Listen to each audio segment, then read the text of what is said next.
Special function register part 3 में आज हम टाइमर के रजिस्टर्स जो है स्पेशल फंक्शन रजिस्टर टाइमर के उसके बारे में बात करेंगे।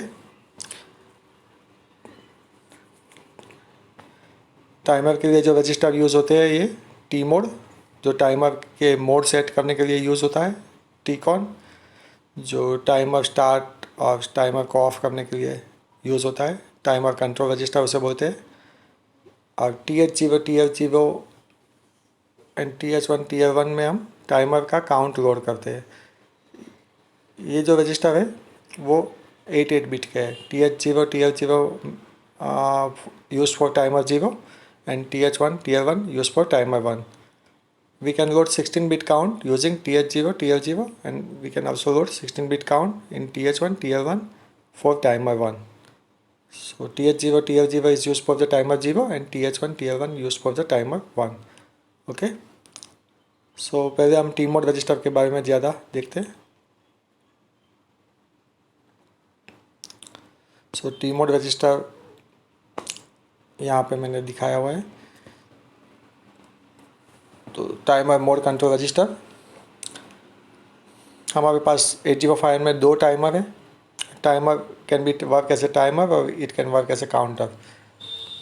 सो यहाँ पे हमने टाइमर और काउंटर ऐसा लिखा है। और M0 M1 यहाँ पे पहले ये दो बिट के बारे में बात करेंगे।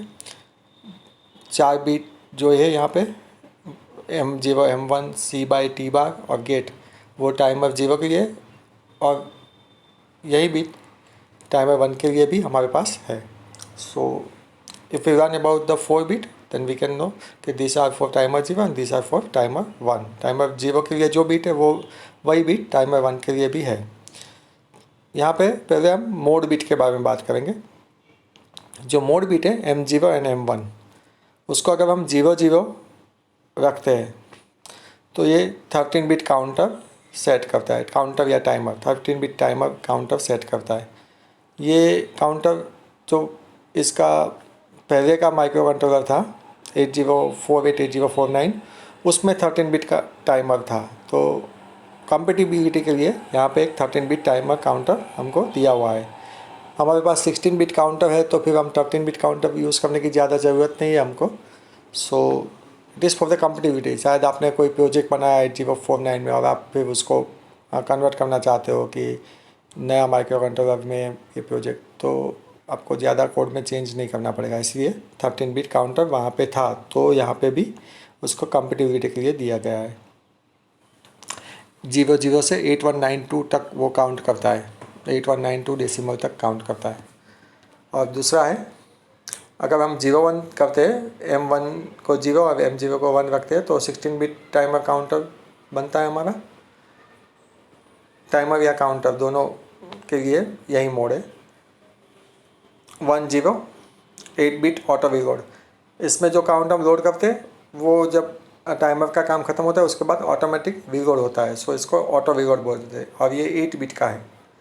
और एक मोड हमारे पास है जो हम M0 M1 बिट को 11 रखते हैं तो तभी हम टाइमर 0 को दो टाइमर की तरह यूज़ कर सकते हैं। Timer 0 is a 16 bit timer, तो यहाँ पे हम उसको स्प्लिट करके 8 बिट के दो टाइमर यूज़ कर सकते हैं, और यहाँ पे हम टाइमर 1 यूज़ नहीं करते। ठीक है, तो ये है M0 और M1 bit timer T mode register का, और ये T mode register bit addressable नहीं है। ओके, सो आगे हम देखते हैं कि उसको कैसे सेट करते हैं। M0 M1 बिट को अगर मुझे सेट करना है तो ऐसे मैं सेट कर सकता हूँ कि मूव टी मोड ## 00000001। तो उससे होता है कि ये मैं M1 M0 को जो लास्ट बीट है LSB उसको 0 और 1 रखता हूँ। तो इससे मेरा होता है कि टाइमर 0 का मोड 1 सेट होता है। 0 1 आप देख सकते हो यहाँ पे मोड 1 है, 16 बिट टाइमर काउंटर। ठीक है, वही आप बाइनरी में देख सकते हो या फिर हेक्साडेसिमल में देख सकते हो। अगर आप टाइमर 1 का कुछ मोड सेट करना चाहते हो तो ऐसे भी कर सकते हैं कि मोड टी मोड #20। यहाँ पे 20 लिखते हो तो ये जो बीट है 10 होता है। ये मैंने 20 बताया हुआ है, 00 10 00 00 करके बताया हुआ है। Okay, so using this instruction you can set different modes. आप कोई भी मोड सेट कर सकते हो। जैसे कि मैं 0 1 लिखा है, उसकी जगह पे 0 2 लिखते हो आप, तो ये 1 0 हो जाता है और आपका मोड सेट होता है दूसरा। अगर 0 0 रखते हैं तो मोड 0 सेट होता है, ठीक है। तो वो टी मोड रजिस्टर में आप जो भी डेटा लोड करते हो, जो भी नंबर लोड करते हो, वहाँ से आपका ये मोड सेट होता है। Okay, now let us talk about C by T bar।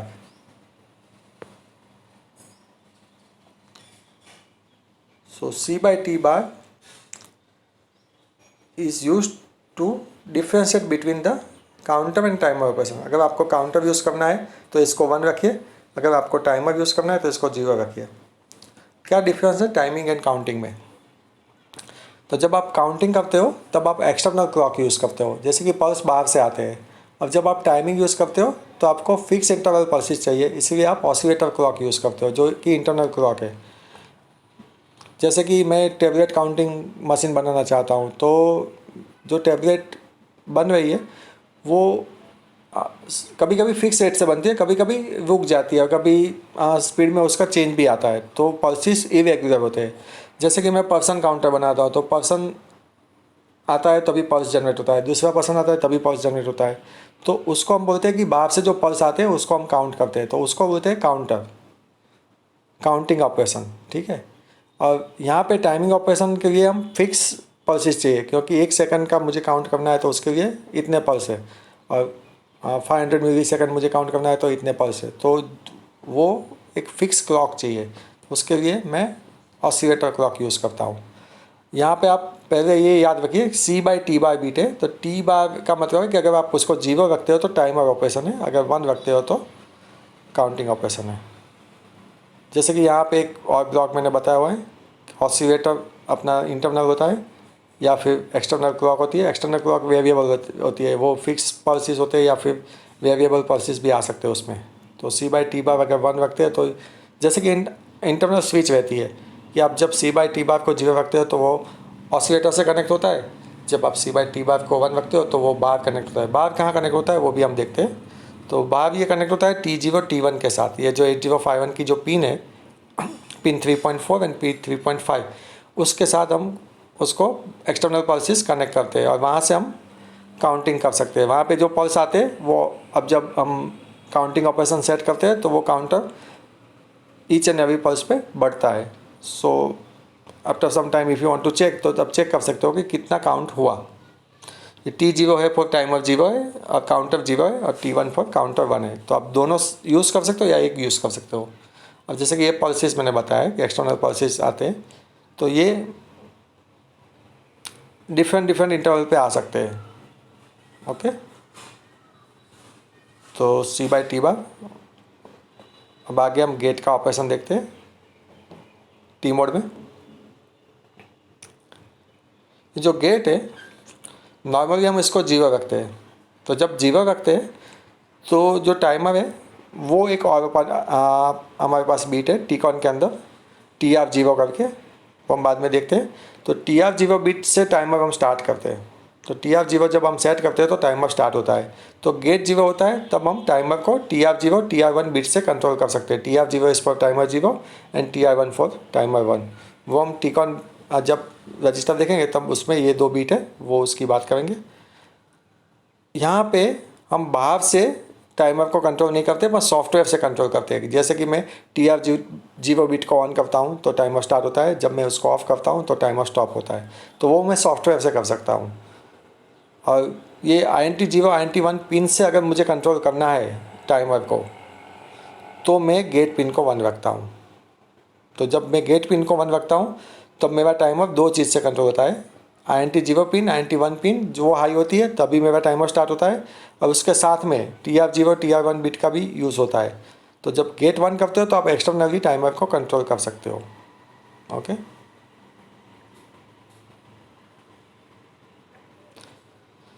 So we have studied all 4 bits of T mode. और अब हम टीकॉन रजिस्टर देखेंगे। सो टीकॉन में पहले हम ये 2 बीट देखेंगे, TR0 एंड TR1, जो मैंने पहले बात की थी। ये टाइमर को स्टार्ट करने के लिए, तो उसको बोलते हैं timer run control bit, TR, timer run control bit. Timer को स्टार्ट करने के लिए यूज़ होता है। TR1 bit is for timer 1 and TR0 bit is for timer 0। कैसे हम स्टार्ट करते हैं, तो इंस्ट्रक्शन यूज़ करते हैं सेट बी TR0 या फिर सेट बी TR1, और या फिर ऐसा भी रख सकते हो कि सेट बी TCON.4 या सेट बी TCON.6। अब ये टिकॉन बीट एड्रेसेबल है और उसका फिजिकल एड्रेस 88 है।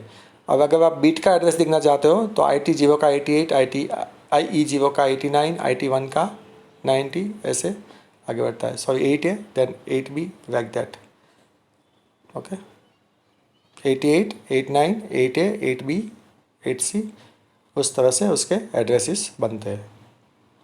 तो आप बीट एड्रेस यूज़ कर सकते हो या बीट का नाम यूज़ कर सकते हो या फिर 88 यूज़ कर सकते हो या फिर टिकॉन नाम यूज़ कर सकते हो।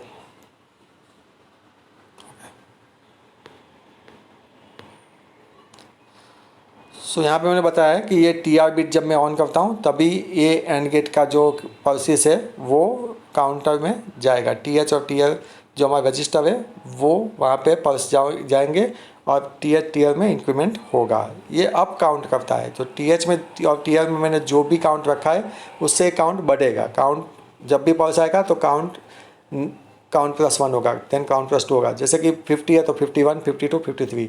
जैसे कि FF00 है तो FF01, FF02, FF03, ऐसे मेरा काउंट बढ़ता जाएगा। ये जाएगा FF तक। हाईएस्ट काउंट 16 बिट का कौन सा है? FF। ठीक है।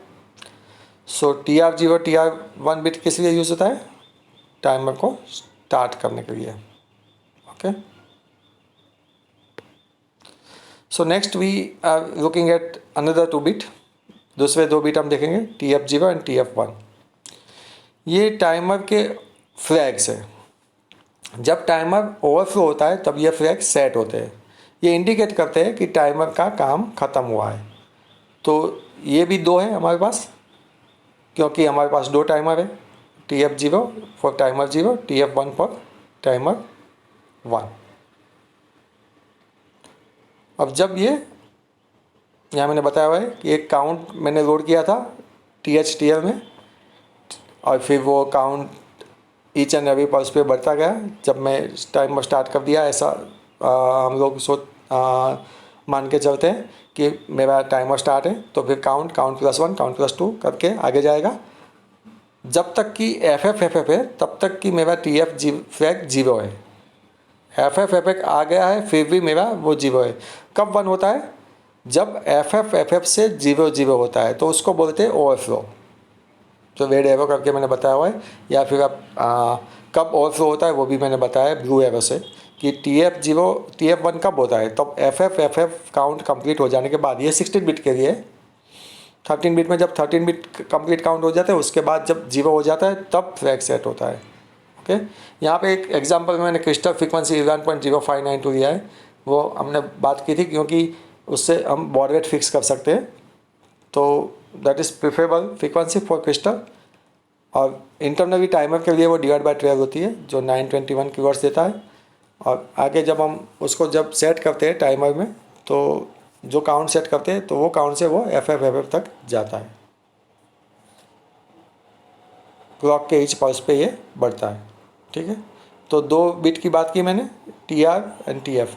तो फिर से आप टाइमर रजिस्टर देख लो, जो TCON.4, TCON.5, TCON.6 and TCON.7 है, उसके बारे में मैंने बात की। TR0, TR1 is for the timer start and stop, and TF0, TF1 हम सेट नहीं करते, वो सेट होता है। कैसे सेट होता है? जब टाइमर अपना काम ख़त्म करता है, मैक्सिमम काउंट पे पहुंच जाता है, उसके बाद एक पल्स आता है तो ओवरफ्लो होता है, और उसके जब ओवरफ्लो होता है तब सेट होता है।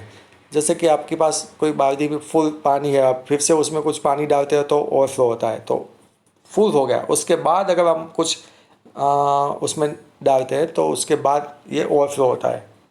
ठीक है, तो ये ओवरफ्लो फ्लैग है, टाइमर ओवरफ्लो फ्लैग। अब हम IT0 एंड IT1 के बारे में बात करेंगे, जो कि TCON.0 एंड TCON.2 है। सो ये जो 2 बीट है वो एक्चुअली टाइमर के लिए नहीं है, पर इंटरप्ट के लिए है। तो इंटरप्ट 2 तरह से हम सेट कर सकते हैं कि अगर इंटरप्ट आएगा और उसका जब वो आएगा तो हम लेवल डिटेक्ट करना चाहते हैं या फिर एज डिटेक्ट करना चाहते हैं, तो वो हम ये 2 बिट की हेल्प से हम सेट कर सकते हैं कि मेरा अगर इंटरप्ट आता है मेरे माइक्रो कंट्रोलर पे तो मुझे क्या डिटेक्ट करना है। उसका जब एज आ जाए तब मुझे उसे डिटेक्ट करना है या फिर लेवल आए तब उससे मुझे डिटेक्ट करना है। तो ये 2 बिट अगर मैं सेट करता हूँ 1 करता हूँ तो मैं नेगेटिव एज को सिलेक्ट करता हूँ। अब जब नेगेटिव एज आएगी तब इंटरप्ट आया ऐसा माइक्रो कंट्रोलर पिक करता है। माइक्रो कंट्रोलर कब डिटेक्ट करता है इंटरप्ट को, जब नेगेटिव एज आती है तब। तो माइक्रो कंट्रोलर डिटेक्ट करता है कि एज आई, नेगेटिव एज, ठीक है। अब जब मैं IT0 या फिर IT1 को मैं 0 रखता हूँ तो लेवल पे डिटेक्ट करते हैं कि इंटरप्ट जब लो लेवल पे होता है तब उसको हम डिटेक्ट करते हैं। और ये एक्सटर्नल इंटरप्ट के लिए है, INT0 और INT1 के लिए है, जो हमारे पोर्ट 3 के पिन पे है। 3.2 एंड 3.3 पे ये इंटरप्ट है। अगर आप इसको इंटरप्ट की तरह यूज़ करना चाहते हो तो आपको 3.2 एंड 3.3 पिन पे इंटरप्ट का सिग्नल लगाना पड़ेगा। एक्सटर्नल डिवाइस से वो सिग्नल आता है। जब कोई इवेंट बनती है तब इंटरप्ट जनरेट होता है। ऐसा अगर हमने हार्डवेयर में सेट किया है तो यहाँ पे इंटरप्ट आता है, और वो इंटरप्ट लेवल डिटेक्ट करेंगे या एज, आप चूज़ कर सकते हो IT0 और IT1 बिट से, ठीक है। ओके, तो हम आगे जाते हैं। तो मैंने और बताया कि लेवल और एज कैसे डिटेक्ट करते हैं। तो ये जो फर्स्ट फिगर है वो लेवल बताती है कि एक्सटर्नल डिवाइस से इंटरप्ट आता है। INT0 यूज़ किया है, INT1 यहाँ पे मैंने यूज़ नहीं किया है फिगर में, क्योंकि दोनों में सेम ही है। तो लो लेवल जब आता है तब ये इंटरप्ट सिलेक्ट होता है। इसके लिए हम 0 रखते हैं, IT0 या फिर IT1 को 0 रखते हैं। जो INT1 पे सिलेक्ट करना है तो मैं IT1 को बिट को 0 रखता हूँ। अब ये मैंने नेगेटिव एज बताया हुआ है, हाई से लो ट्रांजिशन। तो जब मैं 1 रखता हूँ, IT1 या IT0 को 1 रखता हूँ, ये बिट को 1 रखता हूँ दोनों में से, तो मैं एज डिटेक्ट करना चाहता हूँ, ऐसा है। तो ये 2 बिट इंटरप्ट के लिए है, ठीक है। Okay,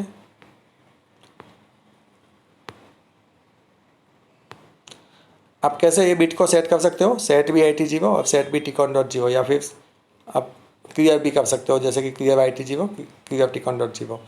same instruction you can use for IT1 और Tcon.2, उसके लिए भी आप ये इंस्ट्रक्शन यूज़ कर सकते हो। मैंने एक एग्जांपल पे INT0 के लिए एग्जांपल दिया है, वही एग्जांपल आप IT1 करके INT1 के लिए भी यूज़ कर सकते हो। अब जो Tcon के जो लास्ट 2 बिट है I0 और I1 के बारे में बात करेंगे। सो ये ऑटोमेटिकली सेट होता है। जब इंटरप्ट आता है तो ये बिट सेट हो जाते हैं। जैसे कि इंटरप्ट 0 आता है तो I0 सेट होता है, और इंटरप्ट 1 आता है, INT1 आता है तो I1 सेट होता है। अब जब हम इंटरप्ट को प्रोसेस करते हैं, जैसे कि इंटरप्ट सर्विस रूटीन होता है, तो इंटरप्ट सर्विस रूटीन पे माइक्रो कंट्रोलर उस इंटरप्ट सर्विस रूटीन चलाता है, और इंटरप्ट सर्विस रूटीन जब खत्म होता है तो इंटरप्ट को सर्विस खत्म हुई तब ये इंटरप्ट रीसेट हो जाते हैं automatically, that are by hardware. यहाँ पे हम सॉफ्टवेयर से इसको सेट नहीं करते, सॉफ्टवेयर से इसको रीसेट नहीं करते। जैसे कि सेट भी I1 सेट भी I0 ऐसा कुछ नहीं लिखते। जब इंटरप्ट आता है तो वो डिटेक्ट करता है और सेट हो जाता है। अब जब प्रोसेस हो जाता है इंटरप्ट तब ये ऑटोमेटिकली रीसेट हो जाता है। तो ये 4 बिट जो है Tcon.0 से Tcon.3 that are use for the interrupt, and ये जो Tcon.4 से Tcon.7 बिट है that are use for the timer. TR0 TR1 for timer start and stop. TF0 TF1 ये फ्लैग है। ये फ्लैग कब सेट होते हैं, जब टाइमर ओवरफ्लो होता है तब, ठीक है। IT0 IT1 क्या है, इंटरप्ट टाइप सेट बिट। आप लेवल ट्रिगर या एज ट्रिगर उससे सेट कर सकते हो। तो जब Tcon आपको एक्सप्लेन करने को बताए तो आप एक एक लाइन में सभी बिट एक्सप्लेन कर देना, ओके। इतना डायग्राम बताने की एग्ज़ाम में ज़रूरत नहीं है, ये आपके अंडरस्टैंडिंग के लिए है।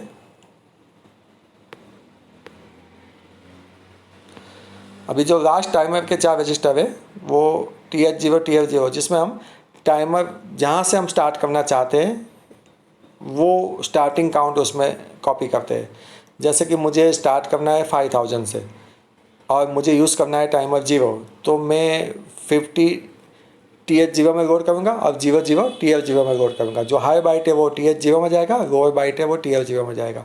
और 5000 से स्टार्ट हो गया वो FF तक जाएगा अगर मैंने मोड 1 सेट किया है तो। अगर मैं टाइमर 1 यूज़ करता हूँ तो मैं TH1 एंड TL1 यूज़ करता हूँ और उसमें मैं काउंट लोड करता हूँ और वहाँ से मेरा काउंट स्टार्ट होता है। ठीक है, तो ऐसे करके हम यहाँ पे मैंने बताया कि 5000 हेक्साडेसिमल कैसे मैं टाइमर 0 के लिए लोड करता हूँ। तो TH0 में मैंने 50 लोड किया है, TL0 में मैंने 00 लोड किया है।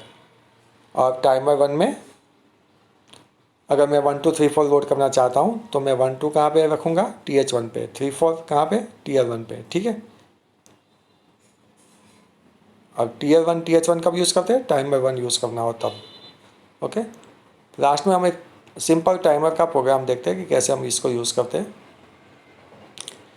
तो मैंने टी मोड में 0 रखा है। इसका मतलब है कि मैं टाइमर, आप अगर पीछे जाके देखेंगे तो आपको पता चलेगा कि जो स्लाइड्स सब टी मोड के लिए मैंने दिखाई थी उसमें बताया था कि जब टी मोड को 0 लिखते हैं तो ये टाइमर 0 को सेट करता है मोड 1 के लिए। तो मोड 1 क्या है, 16 बिट टाइमर काउंटर। तो यहाँ पे मैंने 16 बिट के लिए टाइमर 0 को सेट किया हुआ है और गेट बिट मैंने 0 रखा है, C/T बिट मैंने 0 रखा है। तो इसका मतलब है कि मैं टाइमर ऑपरेशन पे जा रहा हूँ और मुझे जो काउंट लोड करना है वो 50 FF है, 50 FF है। तो मैं FF 50 है और यहाँ पे मैंने एक गलती कर दी है। जो दूसरा है वो TH0 है, TH0। दूसरा TL0 नहीं है, TH0 है। तो पहला TL0 में 50, फिर TH0 में FF। तो TH0 में FF जब आप लोड करोगे तो वो होगा FF 50। FF 50 is my count, starting count. और फिर होगा FF 51, FF 52, FF 53। तो यहाँ पे मेरी जो थर्ड इंस्ट्रक्शन है यहाँ पे आप फिर से नोट कीजिए, ये TH0 है, TL0 नहीं है। ये मैंने लिखने में गलती कर दी है और बाजू में मैंने लिखा है कि इनिशियलाइज TH0। सो ये कॉपी पेस्ट का मिस्टेक है। ठीक है, तो प्लीज़ पार्डन मी। अगर ये सेट हो गया मेरा काउंट कहाँ से करना है और कौन सा मोड सेट करना है तो उसके बाद मैं टाइमर स्टार्ट कर सकता हूँ। तो टाइमर स्टार्ट करने के लिए इंस्ट्रक्शन है सेट भी TR0। यहाँ पे TR1 लिखोगे तो टाइमर 1 स्टार्ट होगा। यहाँ पे हम लोड काउंट टाइमर 0 में करते हैं और टाइमर 1 स्टार्ट कर देते हैं तो फ़ायदा नहीं है। तो एक्चुअली जब आप टाइमर 0 के लिए काम करते हो तो आप सेट भी TR0 लिखते हो तो वो टाइमर स्टार्ट होता है। फिर अगर मैं पोलिंग मोड में हूँ कि भाई टाइमर का काम ख़त्म हुआ कि नहीं, मैंने इंटरप्ट सेट नहीं किया है पर मैं टाइमर का पोलिंग मोड में हूँ कि टाइमर का काम ख़त्म हुआ कि नहीं, तो इसके लिए मैं चेक करता हूँ TF0 फ्लैग को। TF0 फ्लैग कब सेट होता है, जब टाइमर का काम ख़त्म होता है, FF हो जाता है, उसके बाद 0 होता है जैसे कि ओवरफ्लो, तो तब ये फ्लैग सेट होता है। जब तक सेट नहीं होता है तब तक मैं वेट करूँगा। तो ये यहाँ पे लूप इसी लाइन पे चलता रहेगा, वेट पे चलता रहेगा। JNP TF0 अभी सेट नहीं हुआ है, अभी सेट नहीं हुआ है, अभी सेट नहीं हुआ है। अभी मेरा काउंट है FF F5, FF F6, FF F7, जैसे कि मेरा काउंट बढ़ रहा है। जब FF आ जाएगा उसके बाद जब 0 होगा तब ये TF0 सेट होगा, तब ये लूप ख़त्म होगा। अब यहाँ से मैं बाहर निकलूँगा। तो बाहर निकलूँगा तो मैं क्या करूँगा कि मैं TR0 को क्लियर कर दूँगा, टाइमर स्टॉप कर दो। TF0 जो फ्लैग था वो सेट हुआ है, अभी मुझे उसकी ज़रूरत नहीं है, उसको भी मैं क्लियर कर देता हूँ क्योंकि मैं दूसरा ऑपरेशन पे अगर मैं जाना चाहता हूँ तो जो भी सेट हुआ है उसको मैं सेट नहीं रखता हूँ अभी, तो क्लियर करता हूँ। और उसके बाद ये रिटर्न इंस्ट्रक्शन इसलिए है क्योंकि this program we assume that के हम इसको कॉल कर रहे हैं डिले के लिए। जो डिले के लिए मैंने बनाया हुआ है तो मैं लास्ट इंस्ट्रक्शन यूज़ करता हूँ रिटर्न, या फिर आप एसजम इंस्ट्रक्शन यूज़ कर सकते हो अगर सिंपल प्रोग्राम है तो। ठीक है, तो यहाँ तक ये पार्ट 3 में हम बात कर कि पार्ट 3 के लिए टाइमर रजिस्टर के बारे में बात की है। T mode, TCON, TH0, TL0, TH1 and TL1, total 6 register के बारे में इस वीडियो में मैंने बात की है। और लास्ट जो वीडियो था उसमें मैंने AB, DP, TR and SP के बारे में बात की थी, पर अभी तक काफ़ी कम लोगों ने देखा हुआ है। तो मैं आपको फिर से रिकमेंड करता हूँ कि वो भी वीडियो देखिएगा पूरे SFR के लिए। पार्ट 4 या पार्ट 5 तक ये सब SFR में कंप्लीट कर दूँगा, तो please wait for part 4 and part 5। उसमें आगे हम सीरियल एसकॉन एसमोड रजिस्टर के बारे में बात करेंगे, एसकॉन पिकॉन एसबफ रजिस्टर के बारे में बात करेंगे, एंड देन आईपीआई जो इंटरप्ट के लिए है। तो इतने रजिस्टर बाकी है, तो वो हम नेक्स्ट वीडियो में बात करेंगे। Okay, bye, thank you. और लाइक करने का मत भूलिएगा और सब्सक्राइब करने का भी मत भूलिएगा, ठीक है।